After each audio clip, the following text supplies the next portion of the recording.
হে নবী, আপনি সেই সময়ের কথা স্মরণ করেন যখন বনী ইসরাইল জাতিদেরকে আল্লাহ তিহ প্রান্তরে মেঘমালা দিয়ে তাদেরকে ছায়া দান করেছিলেন, আর আসমান থেকে তাদের জন্য আসমানি খাবার, জান্নাতি খাবার মান্না এবং সালওয়া তাদের জন্য নাজিল করেছেন। আল্লাহ বলেছেন, গোলামেরা, এই খাবারটা তোমরা খাও, আজকে যা পারো তা খাও, কিন্তু আগামী কালের জন্য সঞ্চয় করো না, জমা রেখো না। তোমরা হারামের আশ্রয় নিও না, হারামের ধারে কাছে তোমরা যেও না। কিন্তু তারা আল্লাহর কথা না মেনে হারামের আশ্রয় নিল, তারা পরকালে পরদিনের জন্য তারা সঞ্চয় করলো। আল্লাহ রাব্বুল আলামিন তাদের উপরে এমন গজব নাজিল করলেন, পুরা জনপদবাসীকে নিকৃষ্ট বানর জাতিতে পরিণত করে দিলেন। নাউজুবিল্লাহ, বানর বানিয়ে ছাড়লেন আল্লাহ পাক। আল্লাহ রাব্বুল আলামিন যেই মেসেজটা বনী ইসরাইল জাতিদেরকে দিয়েছেন, সেই মেসেজটা উম্মতে মুহাম্মাদীদেরকেও নাজিল করলেন। বান্দারে, হালাল খাবার খাও, হালাল খাবার খাও, আল্লাহর দেয়া রিজিক থেকে তোমরা পবিত্র খাবার খাও, সাবধান হারামের ধারে কাছে যেও না। কিন্তু আমার প্রিয় ভাইয়েরা, আমরা তো হালাল খাই না, বরং আমরা হারামের মধ্যে হাবুডুবু খাচ্ছি। এক একজন মানুষ যেন বর্তমান জামানায় হারাম খাওয়ার প্রতিযোগিতায় লেগে আছে। বুখারীর বর্ণনায় হাদিসের মধ্যে আল্লাহর নবী বলেছেন, ইয়াতি আলান নাসি জামানুল লা ইউবালিল মারউ মা আখাযা মিনহু আম মিনাল হালাল আম মিনাল হারাম। আল্লাহর নবী বলেছেন, কিয়ামতের পূর্বে আমার উম্মতের মধ্যে এমন একটি জামানা আসবে, এমন একটি সময় আসবে, যেই জামানার মানুষগুলো হালাল খাচ্ছে নাকি হারাম খাচ্ছে কোনো যাচাই বাছাই তারা করবে না। মানুষগুলো যেন হারাম খাওয়ার প্রতিযোগিতায় লিপ্ত হয়ে যাবে। নাউজুবিল্লাহ। সূরা তাহার 81 নম্বর আয়াতের মধ্যে বলেন, কুলু মিন তাইয়্যিবাতি মা রাযাকনাকুম ওয়া লা তাতাগাউ ফীহি ফায়াহিল্লা আলাইকুম গাদাবি ওয়া মান ইয়াহলিল আলাইহি গাদাবি ফাকাদ হাওয়া। রব্বুল আলামিন আয়াতের মধ্যে বলেন, হে আমার গোলামেরা, আমি আল্লাহ তোমাদের যে রিজিক দিলাম, সেই রিজিক থেকে তোমরা হালাল খাবার খাও, পবিত্র খাবার খাও। ওয়ালা তাতগাউ ফীহি, আর তোমরা সীমা লঙ্ঘন করো না। তোমরা নির্ধারিত সীমা অতিক্রম করে হারামের সীমানার মধ্যে তোমরা পা বাড়াইও না। যদি তোমরা হারামের সীমানার মধ্যে পা বাড়াও, হালাল ছেড়ে যদি হারামের দিকে তোমরা অগ্রসর হও, তাহলে জেনে রাখো, ফায়াহিল্লা আলাইকুম গাদাবি, আমি আল্লাহর গজব তোমাদের উপর চলে আসবে। আর যাদের উপর আল্লাহর গজব চলে আসবে, আল্লাহ রাব্বুল আলামিন বলেন, ওয়া মান ইয়াহলিল আলাইহি গাদাবি ফাকাদ হাওয়া, যাদের উপর আল্লাহর গজব চলে আসবে তাদের জন্য ধ্বংস অনিবার্য হয়ে যাবে। যাদের উপর আল্লাহর গজব চলে আসবে তাদের বাঁচার কোনো উপায় থাকবে না। তাফসীরে জালালাইনের মধ্যে এসেছে, ইমাম জালালউদ্দিন সুয়ুতী বলেছেন, আল্লাহ রাব্বুল আলামিন সর্বপ্রথম এই মেসেজটি বনী ইসরাইল জাতির উদ্দেশ্যে নাযিল করেছেন। বনী ইসরাইল জাতিদেরকে হালাল খাবার খাওয়ার জন্য আল্লাহ পাক আদেশ করলেন। রব্বুল আলামিন কোরআনুল কারীমে সূরা বাকারার মধ্যে বলেন, ওয়াযাল্লালনা আলাইকুমুল গামামা ওয়া আনজালনা আলাইকুমুল মান্না ওয়াসসালওয়া। আল্লাহ রাব্বুল আলামিন এই আয়াতের মধ্যে বলছেন, হে নবী, আপনি সেই সময়ের কথা স্মরণ করেন যখন বনী ইসরাইল জাতিদেরকে আল্লাহ তিহ প্রান্তরে মেঘমালা দিয়ে তাদেরকে ছায়া দান করেছিলেন, আর আসমান থেকে তাদের জন্য আসমানি খাবার, জান্নাতি খাবার মান্না এবং সালওয়া তাদের জন্য নাজিল করেছেন। আল্লাহ বলেছেন, গোলামেরা, এই খাবারটা তোমরা খাও, আজকে যা পারো তা খাও, কিন্তু আগামী কালের জন্য সঞ্চয় করো না, জমা রেখো না। তোমরা হারামের আশ্রয় নিও না, হারামের ধারে কাছে তোমরা যেও না।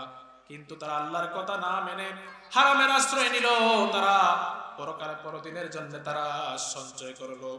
আল্লাহ রাব্বুল আলামিন তাদের উপরে এমন গজব নাজিল করলেন, পুরা জনপদবাসীকে নিকৃষ্ট বানর জাতিতে পরিণত করে দিলেন। নাউজুবিল্লাহ, বানর বানিয়ে ছাড়লেন আল্লাহ পাক।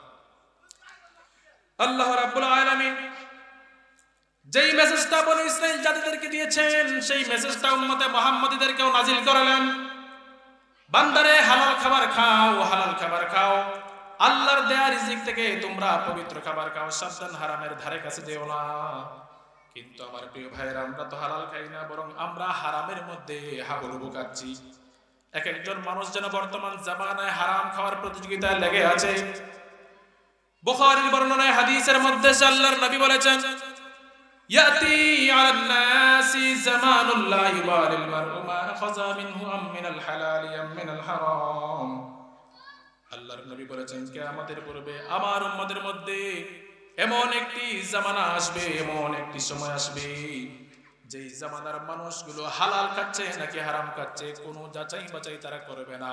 মানুষগুলো যেন হারাম খাওয়ার প্রতিযোগিতায় লিপ্ত হয়ে যাবে। নাউজুবিল্লাহ।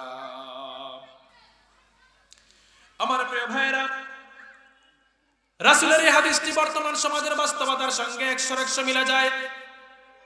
মানুষগুলো কিভাবে হারাম খাওয়ার প্রতিযোগিতায় লেগে আছে, আপনাদের চোখের মধ্যে আঙ্গুল দিয়ে আমি দেখিয়ে দেব মানুষ কিভাবে হারাম খায়, হারাম খাওয়ার প্রতিযোগিতার মধ্যে লেগে আছে। আপনারা একটু ভালো করে দৃষ্টি দিলে দেখবেন, বর্তমান জামানায় আপনজন আপনজনের হক মেরে খায়, ভাই ভাইয়ের হক মেরে খায়, ভাই বোনের হক মেরে খায়, ইয়তিমের হক মেরে খায়, বিধবার হক মেরে খায়, শেয়ার বাজার মেরে খায়, হলমার্ক কেলেঙ্কারি করে, ব্যাংকের রেজাল্ট চুরি করে।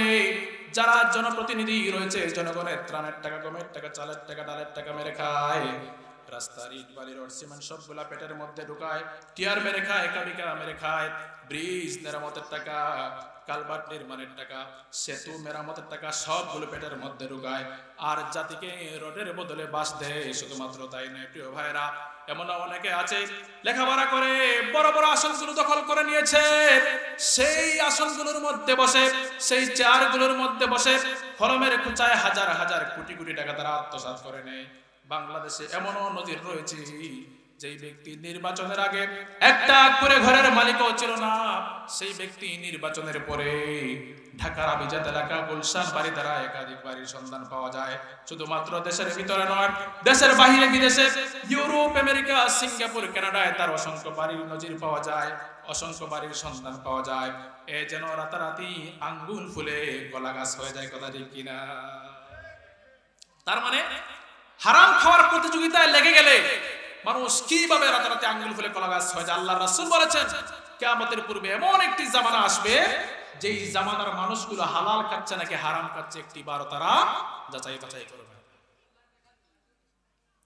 আমার প্রিয় ভাইয়েরা, আল্লাহর রাসূল সাল্লাল্লাহু আলাইহি সাল্লামের এই ভবিষ্যৎবাণী বর্তমান সমাজের বাস্তবতার সঙ্গে মিলে যায়। ওয়াসার এমডি তাকসুম না তাকসিম, তার এই বিদেশে তার 16টা বাড়ির সন্ধান পাওয়া গেছে। তার মানে চিন্তা করেন, তারা 2 দিনের ক্ষমতা পেয়ে কতটুকু হারাম উপার্জন করে করে বিদেশে তারা বাড়িঘর অট্টালিকা তারা নির্মাণ করেছে। অথচ রব্বুল আলামিন বলেন, কুলু মিন তাইয়্যিবাতি মা রাযাকনাকুম ওয়া লা তাতগাউ ফীহি ফায়াহিল্লা আলাইকুম গাদাবি ওয়া মান ইয়াহলিল আলাইহি গাদাবি ফাকাদ হাওয়া। বান্দারে, তোমরা হালাল খাবার খাও, আর তোমরা হালালের সীমানা ক্রস করে হারামের সীমানার মধ্যে তোমরা পা বাড়ায়ো না। যদি হারামের সীমানার মধ্যে পা বাড়াও মানে তোমরা হারাম গ্রহণ করো, আমি আল্লাহর গজব তোমাদের উপর চলে আসবে। আর যাদের উপর আমি আল্লাহর গজব চলে আসবে তাদের জন্য ধ্বংস অনিবার্য হয়ে যাবে। আপনি যেই পন্থায় মানুষকে টকিয়ে, ওজনে কম দিয়ে, খাদ্যের মধ্যে ভেজাল দিয়ে, এরপরে আপনি খাবারের মধ্যে ফরমালিন যুক্ত করে, বিষ যুক্ত করে যেই পন্থায় টাকা পয়সা উপার্জন করেন না কেন, জনগণকে বাস দিয়ে হোক আর যেভাবেই হোক, জনগণের হক মেরে হোক, যেই পন্থায় যেভাবেই আপনি সম্পদ উপার্জন করেন না কেন, এই সম্পত্তির হিসাব কিন্তু আল্লাহর কাছে দেওয়া লাগবে। তিরমিজির বর্ণনায় হাদিসের মধ্যে আল্লাহর রাসূল বলেছেন, لا تزول قدم ابن آدم حتى يسأل عن 5 من عند الله يوم القيامة। কিয়ামতের ময়দানে আদমের সন্তানেরা যতক্ষণ পর্যন্ত না 5টি প্রশ্নের জবাব দিতে না পারবে, ততক্ষণ পর্যন্ত আদমের কোনো সন্তান এক কদম নড়াচড়া করতে পারবে না। কয়টা প্রশ্নের জবাব দেওয়া লাগবে? একটু আওয়াজ দিয়ে বলেন, কয়টা প্রশ্নের? 5টা প্রশ্নের জবাব দেওয়া লাগবে। এক নম্বরে হলো আন উমরিহি ফিমা আফনাহু, বয়স সম্পর্কে জিজ্ঞেস করা হবে। আল্লাহ পাক আপনাকে একটা মূল্যবান বয়স দিয়েছেন, জীবনের সময় দিয়েছেন, এই সময়টা আপনি কোন পথে কিভাবে ব্যয় করেছেন। এই হাদিসটা খুবই কমন একটি হাদিস। এই হাদিসের মধ্যে আমি বেশি সময় নষ্ট করব না, আমি সামনে চলে যাব। 2 নম্বরে প্রশ্ন করা হবে আন শাবাবি ফিমা আবলাহু, আল্লাহ পাক আপনাকে যৌবনের শক্তি সামর্থ্য দিয়েছিলেন, যৌবনের শক্তি সামর্থ্যে আপনি কি করেছেন? যৌবন আপনার নেতার দেয়া কোনো গিফট ছিল না, আপনার পীরের দেয়া কোনো উপহার ছিল না। আল্লাহ রাব্বুল আলামিন যৌবনের শক্তি সামর্থ্য আপনাকে দান করেছেন। মানুষের জীবনের 5টা দিক হয়ে থাকে। যৌবনের আগেও দুর্বল 2টা সময়, যৌবনের পরেও দুর্বল 2টা সময়। শৈশব, কৈশোর, যৌবন, প্রৌঢ়, বার্ধক্য। তার মানে যৌবনের আগেও দুর্বল 2টা সময়, পরেও দুর্বল 2টা সময়। ওই সময়গুলোর কথা আল্লাহ জিজ্ঞেস করবেন না। আল্লাহ বলবেন, বান্দা যৌবনের শক্তি সামর্থ্য কোন পথে কিভাবে ব্যয় করেছো?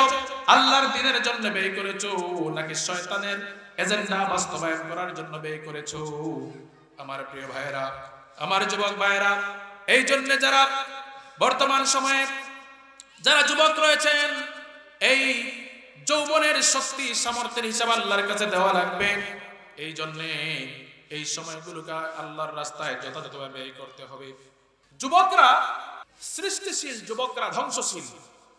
যুবকরা একটা জাতির উত্থান ঘটাতে পারে, আবার যুবকরা চাইলেই একটা জাতির পতন ঘটাতে পারে। 1947 সালের স্বাধীনতা সংগ্রাম, 52 সালের ভাষা আন্দোলন, 69-এর গণ অভ্যুত্থান, 71-এর স্বাধীনতা সংগ্রাম, এরপরে 90-এর স্বৈরাচার বিরোধী আন্দোলন থেকে শুরু করে 2024 সালের স্বৈরাচার বিরোধী আন্দোলনের প্রত্যেকটি জায়গায় যুবকদের গুরুত্ব, যুবকদের অবদান সবচাইতে বেশি। যুবকরা চাইলেই সবকিছু করতে পারে, এমন কোনো অসম্ভব জিনিস নাই যেগুলা যুবকরা করতে পারে না। এই জন্যই আল্লাহ পাক যৌবনের শক্তি সামর্থ্যের হিসাব চাইবেন। কিয়ামতের ময়দানে আল্লাহ পাক 7 শ্রেণীর মানুষকে আরশে আজিমের নিচে জায়গা করে দেবেন। তার মধ্যে 1 শ্রেণীর মানুষ হলো ওয়াসাবুন নাশাআ ফি ইবাদাতিল্লাহ, যারা যৌবন বয়সে আল্লাহর গোলামি করেছিল, আল্লাহর ইবাদত করেছিল। সুবহানাল্লাহ। 3 নম্বর আল্লাহ প্রশ্ন করবেন ওয়ান মালিহি মিন আইনা ইকতাসাবাহু, ধন সম্পদ কোন রাস্তায় কিভাবে আপনি উপার্জন করেছেন? ধন সম্পদ আপনি কিভাবে উপার্জন করেছেন? হালাল পন্থায় নাকি হারাম পন্থায় উপার্জন করেছেন? যদি হালাল পন্থায় উপার্জন করে থাকেন, কিভাবে উপার্জন করেছেন? ওজনে কম দিয়ে নাকি জনগণের হক মেরে মেরে নাকি মানুষকে টকিয়ে টকিয়ে আপনি এই সম্পত্তিগুলো অর্জন করেছেন? কিভাবে আপনি এই সম্পদগুলো অর্জন করেছেন? আল্লাহর কাছে জবাব দেওয়া লাগবে। আপনি যদি হারাম পন্থায় সম্পত্তি অর্জন করেন, তাহলে আল্লাহর কাছে আপনি সেদিন ধরা পড়ে যাবেন। 4 নম্বরে আল্লাহ প্রশ্ন করবেন ওয়াফিমা আনফাকাহু, সম্পদগুলো যদি আল্লাহর রাস্তায় আপনি যদি সম্পদ যদি হালাল পন্থায় যদি আপনি উপার্জন করেন, তাহলে আপনি কোন পথে কিভাবে আপনি ব্যয় করেছেন? আল্লাহর জমিনে আল্লাহর দ্বীন কায়েমের জন্য টাকা পয়সা খরচ করেছেন, নাকি মমতাজের গানের আসরের আয়োজন করেছেন, কনসার্টের আয়োজন করেছেন? এই যে জান্নাতের বাগানের আয়োজন করা হলো, মাহফিলের আয়োজন করা হলো, মাহফিলে দান সদকা করেছেন, মসজিদ মাদ্রাসায় দান সদকা করেছেন, নাকি গার্লফ্রেন্ড বয়ফ্রেন্ডের পিছনে এই টাকাগুলো ব্যয় করেছেন? এই টাকাগুলো, এই সম্পত্তিগুলো আপনি কোন কিভাবে আপনি ব্যয় করেছেন? আল্লাহর কাছে জবাব দেওয়া লাগবে। এরপরে 5 নম্বরে ওয়ামাযা আমিলা ফিমা আলিমা, আল্লাহ পাক 5 নম্বরে যে প্রশ্ন সম্পর্কে জিজ্ঞেস করবেন, আপনি কতটুকু ইলম অর্জন করেছেন আর কতটুকু আমল করেছেন। এখন আপনি বলবেন, আমরা তো ইলম অর্জন করার সময়ই পাই নাই, তাহলে আমল করব কেমনে? এই যে প্রত্যেক শুক্রবারে আপনারা মসজিদে চলে যান, খতিব সাহেব আলোচনা করেন, একদম 40 মিনিট 50 মিনিট আলোচনা করেন, আপনারা মসজিদে গিয়ে জিমান, সেই জায়গা থেকে ইলম অর্জন করার যে বিরাট একটা সুযোগ রয়েছিল, আপনি সেটা কি করেছেন? হাতছাড়া করেছেন। একটা শুক্রবার, মাসে 4টা শুক্রবার থাকে, বছরে 48টা থেকে 50টা শুক্রবার থাকে।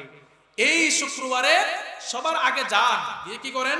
উটের সওয়াব হাসিল করেন, গরুর সওয়াব হাসিল করেন, হ্যাঁ, এগুলো ঠিকই আপনি অর্জন করেন, কিন্তু যে ইচ্ছা মতে আপনি ঘুমান, কিন্তু দিন ইলম অর্জন হলো না, হাসিল হলো না, যার কারণে আপনি সেদিন আল্লাহর কাছে ধরা পড়ে যাবেন। আর এই যে শীতের সিজন আসলে সব জায়গায় দেখা যায় কোরআনের সুর বেশি আসে, আলোচনা চলে আসে, তাফসীরুল কোরআনের মাহফিল হয়, এরপরে ইসলামী জলসাগুলো হয়, সেখান থেকেও আমরা দ্বীনি ইলম অর্জন করতে পারি, কিন্তু সেখানেও আমরা বেখবর বেমালুম আমরা ইলম অর্জন করার চেষ্টা করি না। শীতের সিজন আসলে দেখা যায় আমরা ওয়াজ শোনার জন্য যাই, কিন্তু আমরা হেদায়েত নেওয়ার জন্য, হেদায়েতের উদ্দেশ্যে আমরা ওয়াজ মাহফিলগুলোতে যাই না। আমরা যাই কোন বক্তা কোন সুরে ওয়াজ করে সেগুলো দেখার জন্য যাই। আমরা তো যাই কোন বক্তা বেশি হাসাইতে পারে, কোন বক্তা বেশি কান্দাইতে পারে সেটা দেখার জন্য। আমরা তো ওয়াজ মাহফিলগুলোতে যাই কোন বক্তা নারী থেকে পুরুষ হয়েছে আর পুরুষ থেকে নারী হয়েছে সেটা দেখার জন্য। আমরা তো ওয়াজ মাহফিলে যাই কোন বক্তা 26 ইঞ্চি আর কোন বক্তা 28 ইঞ্চি তা দেখার জন্য, কিন্তু হেদায়াত নেওয়ার জন্য আমরা ওয়াজ মাহফিলগুলোতে যাই না। ওমা জাআমিলা ফিমা আলিমা, ইলম কতটুকু অর্জন করেছো আর সেই অনুযায়ী কতটুকু আপনি আমল করেছেন। প্রিয় ভাইয়েরা, আমার আলোচনা হচ্ছে সূরা তাহার 81 নম্বর আয়াত থেকে আমি শুরু করেছিলাম যে কুলু মিন তাইয়্যিবাতি মা রাযাকনাকুম, যে আল্লাহ বলছেন বান্দারা তোমরা হালাল খাবার খাও, সাবধান ওয়ালা তাতগাউ ফীহি ফায়াহিল্লা আলাইকুম গাদাবি, হালালের সীমানা ক্রস করে হারামের সীমানার মধ্যে পা বাড়ায়ো না, যদি পা বাড়াও ফায়াহিল্লা আলাইকুম গাদাবি ওয়া মান ইয়াহলিল আলাইহি গাদাবি ফাকাদ হাওয়া, আর হারামের সীমানার মধ্যে পা বাড়ালে, হারাম গ্রহণ করলে আল্লাহর গজব তোমাদের উপর চলে আসবে, যাদের উপর আল্লাহর গজব চলে আসে তাদের জন্য ধ্বংস অনিবার্য। হযরত আবু বকর সিদ্দিক রাদিয়াল্লাহু তাআলা আনহু কেমন মুত্তাকি ছিলেন, কেমন পরহেজগার ছিলেন, কিভাবে তারা হারাম থেকে বিরত থাকতেন। প্রিয় ভাইরা, এক ব্যক্তি হযরত আবু বকর সিদ্দিক রাদিয়াল্লাহু তাআলা আনহুর কাছ থেকে কিছু ঋণ নিয়েছে, কর্জে হাসানা নিয়েছে। কর্জে হাসানা নেওয়ার পরে নির্ধারিত সময় যাওয়ার পরে ওই ব্যক্তি তার সেই ঋণের টাকাগুলো আবু বকরের কাছে নিয়ে আসলেন। ওই দিন হযরত আবু বকর সিদ্দিক রাদিয়াল্লাহু তাআলা আনহু তিনি রোজা রেখেছিলেন। ওই ব্যক্তি ভাবলেন আমি যখন হযরত আবু বকরের বাড়িতে যাব তাহলে মেহমান হিসেবে আমি কিছু হাদিয়া তোহফা তার জন্য নিয়ে যাই। তিনি কিছু খেজুর চয়ন করলেন, বাজার থেকে টাটকা তাজা খেজুর কিনে হযরত আবু বকরের জন্য হাদিয়া হিসেবে তিনি নিয়ে গেলেন। হযরত আবু বকর সারাটা দিন তিনি উপবাস থেকে রোজা রেখেছেন। এবার তিনি চিন্তা করলেন যেহেতু খেজুর চলে এসেছে, সেই খেজুর দিয়ে আমি ইফতার করব, রাসূলের সুন্নাত আদায় হবে। হযরত আবু বকর সিদ্দিক রাদিয়াল্লাহু তাআলা আনহু আর যাচাই করার সময় পেলেন না এটি হালাল নাকি হারাম। মেহমান নিয়ে এসেছেন সেই খেয়ালটাও তার মাথার মধ্যে ছিল না। প্রিয় ভাইরা, হযরত আবু বকর সিদ্দিক রাদিয়াল্লাহু তাআলা আনহু সেই খেজুর দিয়ে তিনি ইফতার করে নিলেন। ইফতার করার পরে হঠাৎ তার ভিতরে ঈমানের দংশন শুরু হয়ে গেল। ঈমানের দংশন শুরু হয়ে গেল, আহারে আমি যে খেজুর গ্রহণ করেছি সেটি হালাল ছিল নাকি হারাম ছিল। আমরা হলে হয়তো লজ্জায় কিছু বলতাম না, চুপচাপ থাকতাম, কিন্তু তাকওয়া কেমন হলে, ভিতরে কেমন পরহেজগারিতা থাকলে সেই বিষয়টা বারবার ভিতরে নাড়া দিতে থাকে। তিনি বললেন প্রিয় ভাই আমার, আপনি আমার জন্য যে খেজুর নিয়ে এসেছেন সেটি হালাল ছিল নাকি হারাম ছিল? আপনি আমার জন্য যে খেজুর নিয়ে আসলেন সেটি হালাল টাকা দিয়ে কেনা ছিল নাকি হারাম টাকা দিয়ে কেনা ছিল? তিনি বললেন প্রিয় ভাই, আমি আইয়ামে জাহেলিয়াতের যুগে আমি মানুষের ভাগ্য গণনা করতাম, হাতের রেখা দেখে দেখে মানুষের ভাগ্য বলে দিতাম। মানুষ যখন আমাকে টাকা পয়সা দিত সেই টাকা পয়সা আমি সঞ্চয় করেছিলাম, জমা রেখেছিলাম। আপনার বাড়িতে আসবো চিন্তা করলাম কিভাবে আমি খালি হাতে আসব। আমি কিছু সেই টাকা থেকে আপনার জন্য কিছু খেজুর হাদিয়া হিসেবে নিয়ে আসলাম। এবার তো তিনি বুঝতে পারলেন ওই খেজুরগুলো আসলে হারাম উপার্জিত টাকায় ছিল। হযরত আবু বকর সিদ্দিক রাদিয়াল্লাহু তাআলা আনহুর ঈমান কেমন ছিল, হযরত আবু বকরের তাকওয়া কেমন ছিল, আপনি আমি হলে হয়তো বলতাম যেই খেজুর আমরা খেয়ে ফেলেছি সেটা তো খেয়ে ফেলেছি, পরবর্তীতে হয়তো একটু সতর্কতা অবলম্বন করব। কিন্তু হযরত আবু বকর সিদ্দিক রাদিয়াল্লাহু তাআলা আনহু দুনিয়ার জমিনে অবস্থান করে তিনি জান্নাতের সার্টিফিকেট লাভ করেছেন। হযরত আবু বকর সিদ্দিক রাদিয়াল্লাহু তাআলা আনহু তার আঙ্গুলগুলো গলা পর্যন্ত ঢুকিয়ে মুহূর্তের ভিতরে ওই হারাম টাকায় উপার্জিত খেজুরগুলো তিনি বমি করে ফেলে দিলেন। সুবহানাল্লাহ। এই ছিল নবীর সাহাবীদের ঈমান, এই ছিল নবীর সাহাবীদের তাকওয়া।